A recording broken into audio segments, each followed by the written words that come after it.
میدان کی طرف بڑھتے ہیں۔ سی ای او پاکستان سپر لیگ سلیمان نصیر نے کہا ہے کہ پی ایس ایل میں L1 میں نئی ٹیموں کو لا رہے ہیں۔ ایک پوڈ کاسٹ میں گفتگو کرتے ہوئے سی ای او پاکستان سپر لیگ سلیمان نصیر کا کہنا تھا کہ نئی فرنچائز ٹیموں کی فروخت کا کام نومبر میں شروع ہو جائے گا۔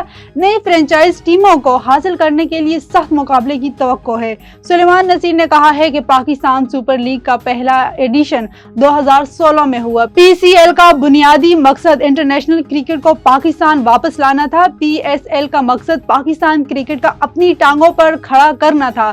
سی ای او پی ایس ایل نے کہا ہے کہ اسٹیک ہولڈرز پہلے روز سے ہمارے ساتھ کھڑے ہیں۔ مشکل وقت میں اسٹیک ہولڈرز نے ہم پر اعتماد کا اظہار کیا۔ سب نے مل کر کوشش کی کہ پی ایس ایل کو کامیاب بنایا جائے۔ پاکستان کرکٹ بورڈ نے شان مسعود کو مشیر international cricket and developers affairs بنانے کا اعلان کر دیا۔ باثوق ذرائع کے مطابق chairman P C B Mohsin Naqvi نے یہ اعلان اسلام آباد میں ایک عشائی کے دوران کیا۔ شان مسعود انٹرنیشنل کرکٹ اور کھلاڑیوں کے معاملات دیکھیں گے۔ ذرائع نے بتایا کہ چیئرمین پی سی بی کی جانب سے جنوبی افریقہ اور پاکستان کی ٹیموں کے اعزاز میں عشائی کا اہتمام کیا گیا تھا جو اسلام آباد میں منعقد ہوا۔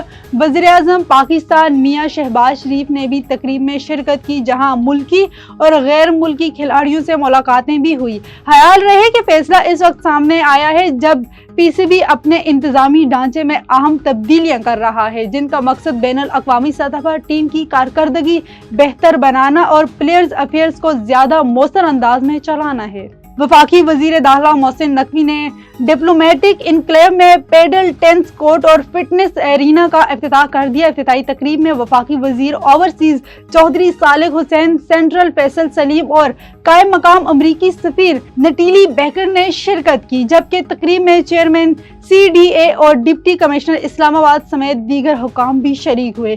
تقریب کے موقع پر وزیر داخلہ محسن نقوی نے نٹیلی بیکر، چودھری صالح حسین اور چیئرمین سی ڈی اے محمد علی رندھوا کے ہمراہ پیڈل ٹینس بھی کھیلی۔ اس موقع پر محسن نقوی نے گفتگو کرتے ہوئے کہا کہ یہ پیڈل ٹینس کورٹ کے قیام سے ڈپلومیٹک کمیونٹی کو کھیل اور تفریح کی معیاری سہولیات میسر آئیں گی۔